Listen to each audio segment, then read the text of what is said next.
شور مچانے سے نہیں کچھ ہوگا،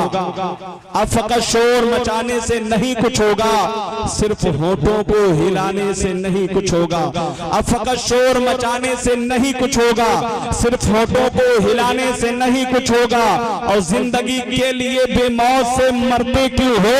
اور اہل ایمان ہو تو شیطان سے ڈرتے کیوں ہو؟ بولو محبت سے سبحان اللہ۔ اہل ایمان ہو تو شیطان سے ڈرتے کیوں ہو؟ اور ہم بھی محفوظ کہاں اپنے ٹھکانے پر ہیں، ہم بھی محفوظ کہاں اپنے ٹھکانے پر ہیں، باد بغداد ہمیں لوگ نشانے پر ہیں، باد بغداد ہمیں لوگ نشانے پر ہیں، اور خود کو پہچانو کہ ہم لوگ وفا والے ہیں، خود کو پہچانو کہ ہم لوگ وفا والے ہیں، مصطفیٰ والے ہیں، مومن ہیں، خدا والے ہیں، مصطفیٰ والے ہیں، مومن ہیں، خدا والے ہیں۔ اے قوم مسلم اپنی عزت کو پہچانو، اے قوم مسلم اپنے وقار کو پہچانو، اور وقار کو پہچان کر دنیا کے سامنے اعلان کر دو کہ یہی قوم تھی، اگر دریاؤں میں نکل جایا کرتی تھی تو دریا راستہ بدل دیا کرتا تھا، راستے دے دیا کرتا تھا، اگر جنگلوں میں یہ قوم نکل جاتی تھی تو جنگل راستہ دے دیا کرتا تھا، اور لوگوں کے سامنے اعلان کر دو کہ ہم ہی تھے کہ ہم پہاڑوں کا جگر چاک کیا کرتے تھے، ہم تو دریاؤں کا رخ موڑ دیا کرتے تھے، ہم پہاڑوں کا جگر چاک کیا کرتے تھے، ہم تو دریاؤں کا رخ موڑ دیا کرتے تھے، اور ہم نے خیبر کو اکھاڑا تھا ہمیں یاد نہیں، ہم نے خیبر کو اکھاڑا تھا ہمیں یاد نہیں، ہم نے مرحب کو پچھاڑا تھا ہمیں یاد نہیں، ہم نے عالم کی امی ظلم کی بدلی چھائی، نیند سے جاگو مسلمانوں، فلسطین سے آواز آئی، کفر دم توڑ دے، ٹوٹی ہوئی شمشیر کے ساتھ ہم نکل آئے اگر نعرہ تکبیر کے ساتھ، واہ واہ واہ واہ، نعرہ تکبیر کے ساتھ ہم نکل آئے اگر نعرہ تکبیر کے ساتھ۔ حضرات محترم، آج ہم اور آپ بڑی مقدس محفل میں بیٹھے ہوئے ہیں، میں عرض کرنا چاہتا ہوں مدینے کی عظمت کو سمجھنا ہے تو آپ کو امام مالک کی بارگاہ میں چلنا پڑے گا۔ جب آپ امام مالک کی بارگاہ میں جائیں گے تو امام مالک جب زیارت حرمین شریفین کے لیے جاتے ہیں، یعنی مدینے کی زیارت کے لیے جاتے ہیں، کعبۃ اللہ کی زیارت کے لیے جاتے ہیں، جب مدینہ شریف کے گلیوں میں امام مالک گھوم رہے تھے، آپ کے پیر میں ایک کانٹا چبھ جاتا ہے، آپ نے چلنے کا انداز بدل دیا، آپ کے مریدوں نے، آپ کے ماننے والوں نے پوچھا حضور یہ بتائیں معاملہ کیا ہے، آخر آپ ابھی جو ہے تیز رفتار کے ساتھ چل رہے تھے، ابھی اچانک جو ہے کیا معاملہ پیش آ گیا کہ آپ آرام آرام سے چل رہے ہیں؟ امام مالک ارشاد فرماتے ہیں اے لوگوں سنو، کوئی بات نہیں ہے، بات صرف اتنی ہے کہ میرے پیر میں کانٹا چبھ گیا ہے۔ آپ کے ماننے والوں نے کہا حضور تو کانٹے کو نکال کر باہر کر دیجئے۔ امام مالک نے ارشاد فرمایا نا یہ کانٹا کسی اور شہر کا نہیں ہے بلکہ میرے محبوب کے شہر کا ہے۔ رب کی بارگاہ میں جب مجھے پیش کیا جائے گا، رب پوچھے گا امام مالک اے میرے بندے کیا لے کر آیا ہے، تو میں رب کی بارگاہ میں کچھ نہیں پیش کروں گا بلکہ عرض کروں گا اے خالق کے کائنات، نمازوں کا ذخیرہ ہمارے پاس نہیں ہے، نمازوں کا ذخیرہ ہمارے پاس نہیں ہے، زکوٰۃ کا ذخیرہ ہمارے پاس نہیں ہے، روزوں کا ذخیرہ ہمارے پاس نہیں ہے، بلکہ میں عرض کروں گا اے خالق کے کائنات، اے پاک پروردگار عالم، اے ساری دنیا کے نظام کو بنانے والا، جب میں تیرے محبوب کے شہر میں گیا تھا تو تیرے محبوب کے شہر میں ایک کانٹا چبھ گیا تھا، اسی کے نشان کو لے کر تیری بارگاہ میں حاضر ہوا ہوں۔ اللہ رب العزت اسی کانٹے کے صدقے میں ہماری مغفرت فرما دے گا۔ سبحان اللہ۔ واہ واہ واہ واہ حضرت، مدینے پاک کے بارے میں پوچھنا ہے تو چلو مسترعظمی سے پوچھتے، محبت سے سارا مجمع بولے یا رسول اللہ، سارا مجمع اپنے ہاتھوں کو فضا میں لہرائے بولے یا رسول اللہ، اور محبت سے بولے سبحان اللہ۔ آؤ مسترعظمی کی بارگاہ میں چلتے۔ مسترعظمی جیسے حاجی صاحب جا رہے تھے اسی طرح قافلہ جا رہا تھا مدینہ منورہ کے لیے، تو انہوں نے ایک شعر لکھا، اور لکھنے کے بعد جب حاجی لوگ جانے لگے تو وہ کہنے لگے، کہا یہ بھی ہے کوئی جینے میں جینا میرے رسول، یہ بھی ہے کوئی جینے میں جینا میرے رسول، دیکھوں نہ زندگی میں مدینہ میرے رسول، یہ بھی ہے کوئی جینے میں